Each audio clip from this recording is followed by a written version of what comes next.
Baik, kita lanjut. Kita lanjut untuk materi berikutnya. Tak share lagi. Ini.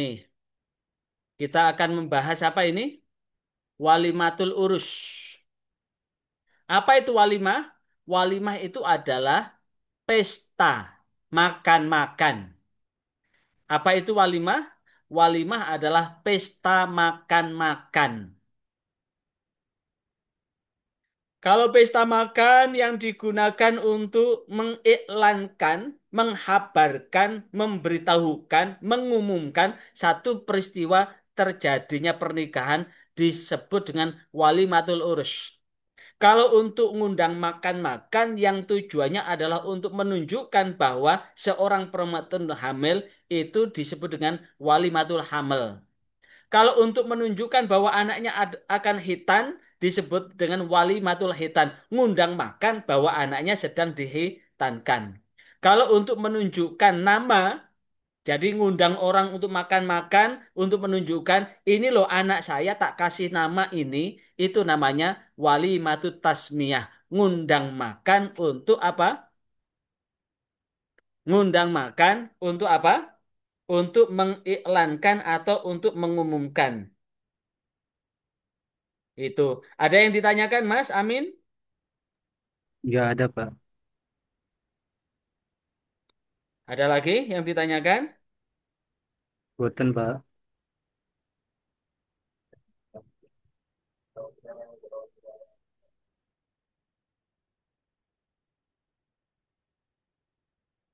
Ada lagi? Kita skores dulu ya. Adzan ya. Iya Pak. Ya, kita skores dulu. Sholat dulu, Mas. Sholat dulu. Biar ndak sarip. Pada kesempatan ini kita akan membahas tentang apa tadi? Tentang apa? Walimah. Jadi ngundang makan, makan dalam rangka memberitakan tentang peristiwa terjadinya akad nikah disebut dengan walimatul urus. Jadi walimatul urus itu sunahnya dilakukan akad nikah dulu. Setelah akad nikah, kemudian dua orang yang sudah diakad nikahkan itu kemudian udah hubungan badan, maka kemudian walimah, walimatul urus. Jadi walimatul urus itu idealnya bukan sebelum nikah, tapi setelah kawin, dinikahkan, kawin, setelah kawin kemudian diberitakan, loh ini loh istri saya gitu. Ini loh istri saya, bukan ini calon istri saya. Kalau kemudian ngundang pesta makan, jika untuk memberitakan bahwa seorang perempuan hamil disebut dengan walimatul hamil. Kalau memberitakan tentang nama disebut dengan walimatul tasmiyah. Kalau kemudian untuk memberitakan tentang hitan disebut dengan walimatul hitan. Kalau ingin bepergian disebut dengan walimatul safar. Misalkan Mas Amin mau berangkat haji, kemudian untuk minta doa, mohon doa, mudah-mudahan dikasih keselamatan dan kemudian ngundang banyak orang disebut dengan wali matu safar. Ngundang pesta makan untuk apa? Untuk minta doa mau bepergian. Nah, bagaimana dengan tentang walimatul urus ini? Nah, ini ketentuan-ketentuan mengenai walimatul urus. Bagaimana ketentuan tentang walimatul urus? Nah, ini tentang ketentuan tentang walimatul urus. Ini bukan semester 5 loh ya, semester 3. Semester 3 tahun berapa? Tiga. 2025, 2026. 2006. Nah, ini berkaitan dengan walimatul urus. Ini eh hadasana Musaddad, hadasana Hamad bin Zaid an Sabit an Anas radhiyallahu an. Ini hadis diriwayatkan oleh Imam Bukhari, ada di dalam Sahih Bukhari, hadis ke 5907 dan 4758. Sementara dalam riwayat Imam Muslim, dalam kitab Sahih Muslim, hadis 2556. Yang menceritakan ini siapa? Adalah Hamad bin Zaid. Hamad bin Zaid dan Sabit, Sabit dari Anas, dari sahabat Anas radhiyallahu an ini menceritakan bahwasannya Nabi Shallallahu alaihi wasallam melihat bekas sufroh pada diri Abdurrahman bin Auf. Apa itu apa itu sufroh itu? Minyak wangi yang berwarna kuning. Kemudian beliau bertanya,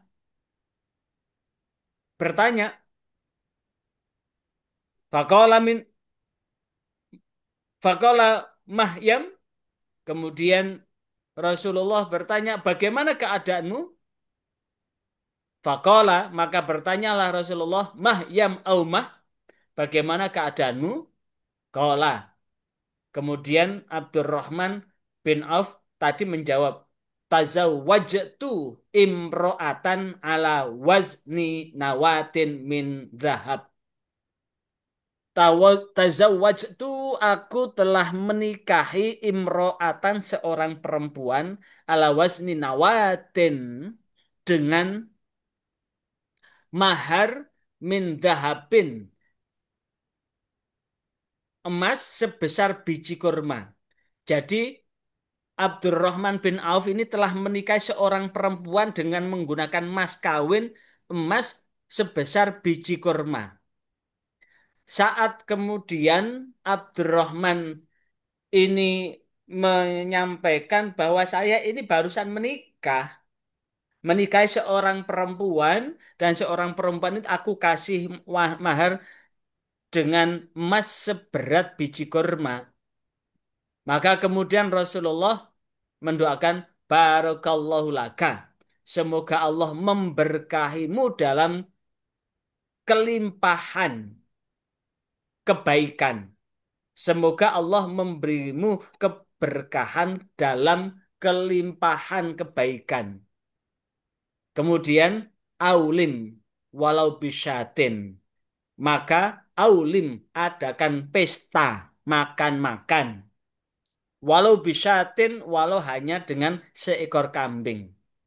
Aulim, maka adakan pesta makan-makan. Walau bisyatin, walau hanya sekedar disembelihkan seekor kambing. Ini menunjukkan bahwa tanda syukur sudah untuk menunjukkan sekaligus mengiklankan, memberitahukan bahwa Abdurrahman bin Auf telah menikahi seorang perempuan. Di dalam hadis yang lain disebutkan ini, di dalam Sahih Bukhari hadis 1908, ini juga ini di dalam Sahih Bukhari hadis 1908 telah diceritakan, telah menceritakan kepada Ahmad bin Yunus, dan Ahmad bin Yunus menceritakan kepada Zuhair, Zuhair menceritakan kepada Humaid, Humaid menceritakan dari Anas, dan Anas bin Malik ini berkata, Abdurrahman saat ketiba di Madinah, lalu kemudian Rasulullah ini mempersaudarakan dengan Sa'ad bin Ar-Rabi Al-Ansori. Saat itu, saat ini adalah orang yang kaya. Sekali lagi, saat itu, pada posisi itu, Abdurrahman bin Auf ini adalah sahabat Muhajirin, sahabat Rasulullah yang dari Mekah, kemudian berhijrah ke Madinah. Sesampai di Madinah, Abdurrahman bin Auf ini dipersaudarakan karena salah satu strategi Rasulullah untuk menguatkan, mengeratkan, menguatkan sahabat itu sahabat Ansor. Sekali lagi, sahabat Ansor itu dipersaudarakan dengan sahabat Muhajirin, dan Abdurrahman ini dipersaudarakan dengan siapa? Dipersaudarakan dengan siapa? Dengan Sa'ad Ar-Rabi Al-Ansori. Saat itu Sa'ad adalah orang yang kaya. Namun saat ini memiliki apa ya? Jiwa yang sangat dermawan, tidak eman. Dan kemudian dia berkata kepada Abdurrahman,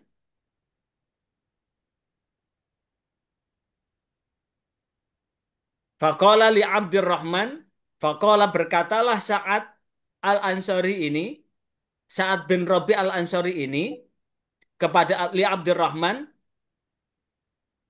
kepada Abdurrahman, uqasimuka, aku akan membagi kepadamu mali hartaku nisfaini menjadi dua. Jadi hartaku ini saya hitung semua akan aku bagi dua, yang separuh untukmu, yang separuh untukku. Wa uzawwijuka, dan aku akan menikahkan istriku denganmu. Akan menikahkan istriku denganmu. Nah, di situ disebutkan bahwa Abdurrahman memiliki istri lebih dari satu. Maka Abdurrahman, eh, saat Sa'ad bin Rabi ini memiliki istri lebih dari satu. Maka kemudian saat bin Robi Al-Ansori ini ingin membagi hartanya menjadi dua, separuh untuk dirinya, separuh untuk Abdurrahman. Begitu pula saat ini juga menawarkan untuk silahkan memilih istriku, untuk memilih istrinya itu, mana yang disuka. Jikalau Abdurrahman ini suka, maka kemudian saat ini akan menikahkan Abdurrahman ini dengan salah satu istrinya, jikalau Abdurrahman ini menginginkan kan. Namun Abdurrahman berkata, Barakallahu laka fi ahlik. Semoga Allah memberkahimu fi ahlika dalam keluargamu. Wa malika, dan hartamu. Dulu nih, dulu nih ala syuk. Aku ndak butuh itu. Aku ndak butuh hartamu. Aku ndak butuh istrimu. Cukup tunjukkan kepadaku di mana letak pasar. Di sini pasar itu ada di mana. Kemudian famaroja'a. Kemudian setelah ditunjukkan pasar, maka Abdurrahman ini ndak pernah kembali hatta astafdola astafdola akiton wasamnan, hingga Abdurrahman tadi pergi ke pasar dengan membawa akiton. Apa itu akiton? Keju, wasamnan minyak samin. Fa'atabihi. Kemudian dia membawa apa? Membawa keuntungan ahlal manzil kepada apa? Kepada penduduk. Famakasna yasiran au masya Allahu faja'alaihi wadarun min sufroh. Sampai satu ketika ia membawa keuntungan untuk keluarganya, lalu dia tinggal sejenak atau sesuai dengan apa yang Allah kehendaki. Kemudian ia datang dengan baju yang penuh dengan aroma wewangian. Dia tidak pernah balik setelah ditunjukkan tentang pasar.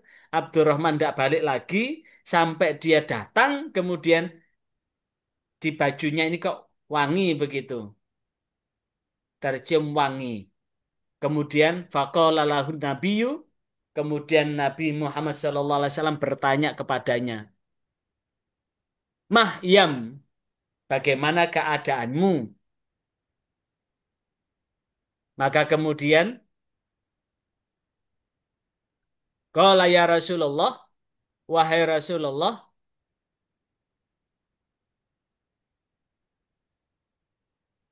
tazawwajtu imro'atan minal ansori. Aku telah menikahi seorang perempuan dari sahabat Ansor. Faqala, maka kemudian Rasulullah bersabda, masuk ta ilaiha, masuk ta ilaiha. Dengan mahar apa engkau menikahinya? Qala nawatan min zahabin. Awasna nawatin min zahabin. Aku memberikan mas kawin dengan sebiji emas.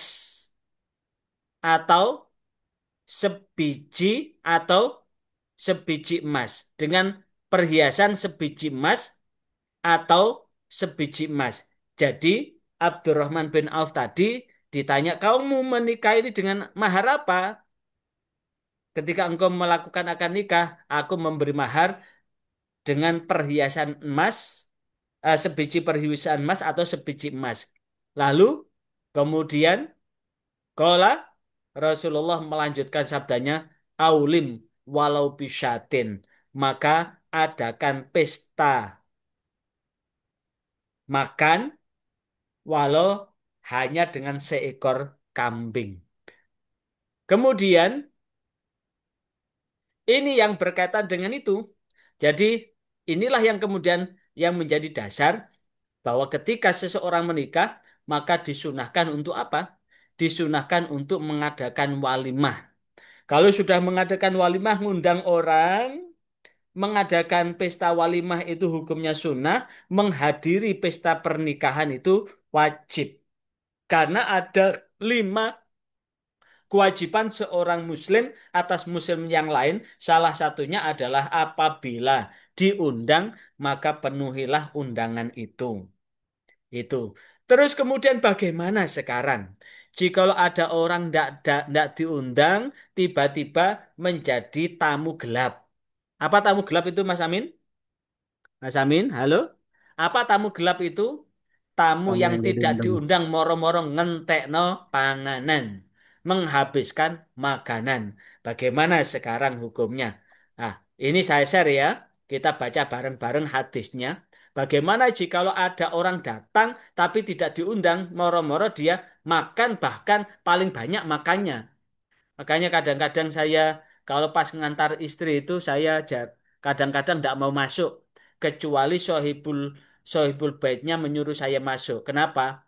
Kalau yang diundang hanya istri saya ikut makan, maka yang saya makan itu haram hukumnya.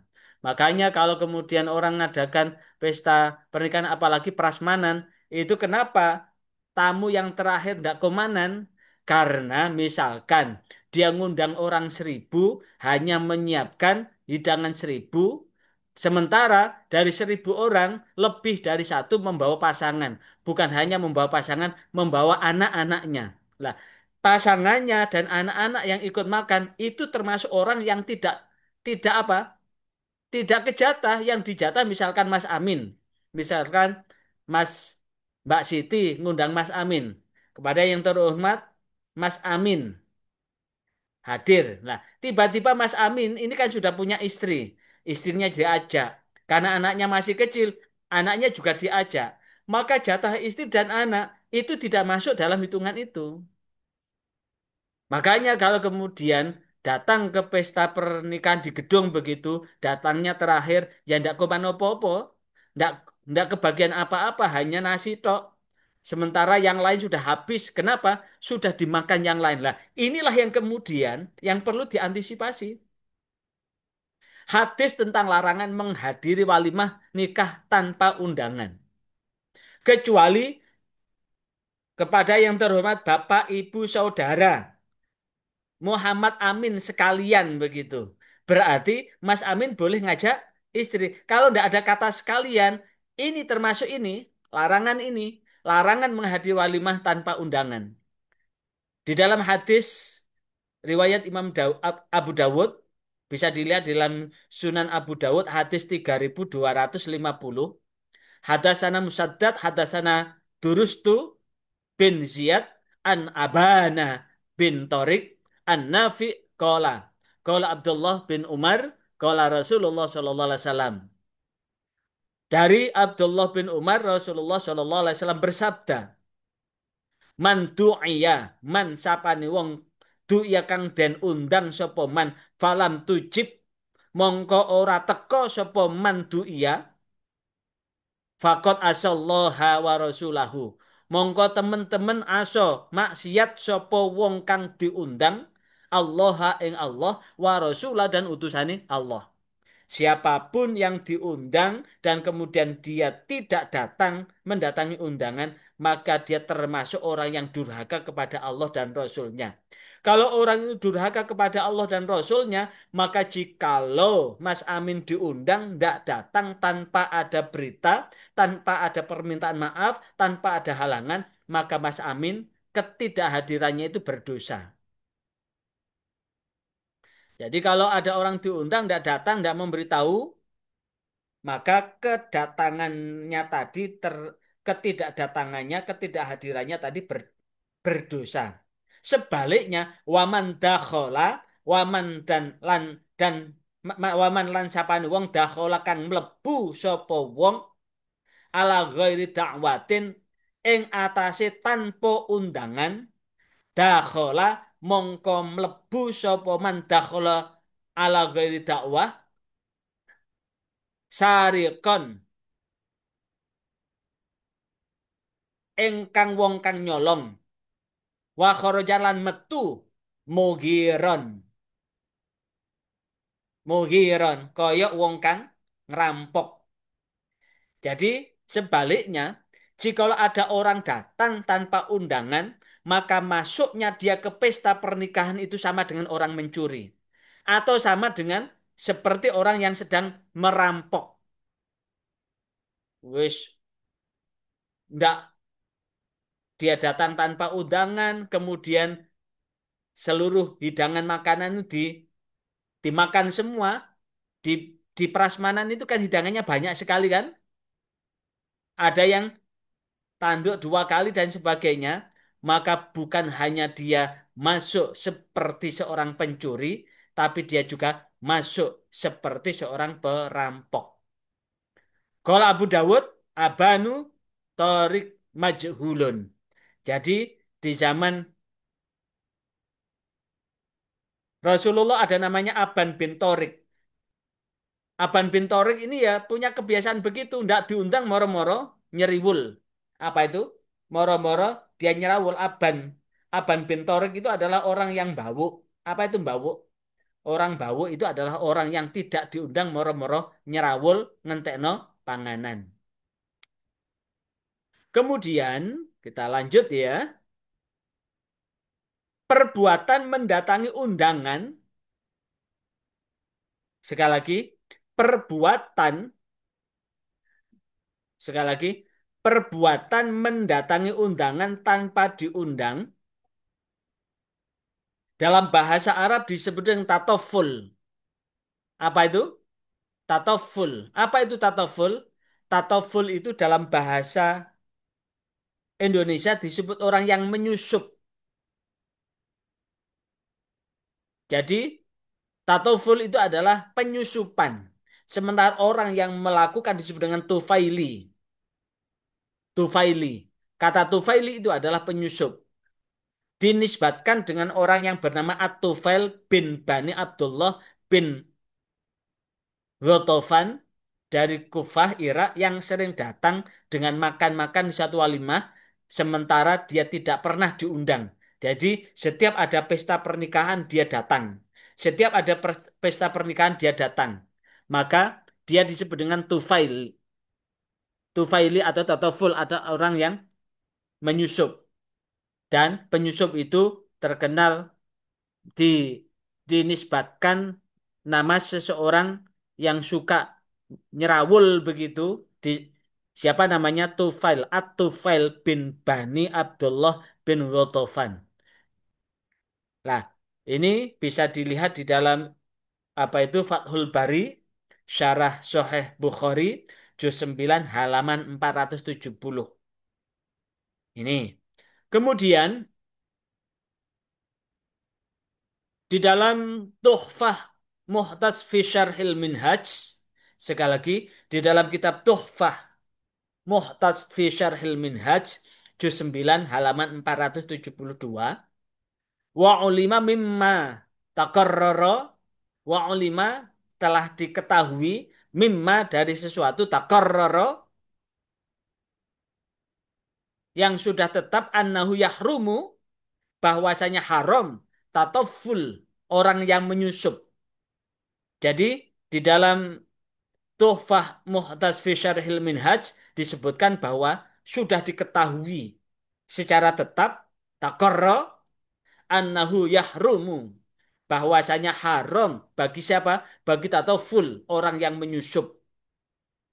Wa wadukhulu dialah orang yang masuk ila mahallil ghairi ke satu tempat yang tidak dapat izin litanawuli to'am untuk makan makanan bighairi idnihi tanpa izin sohibul hajah wala ulima ridhohu dan juga tidak diketahui ridhonya pemilik itu. Jadi dia tidak diundang, moro-moro dia datang.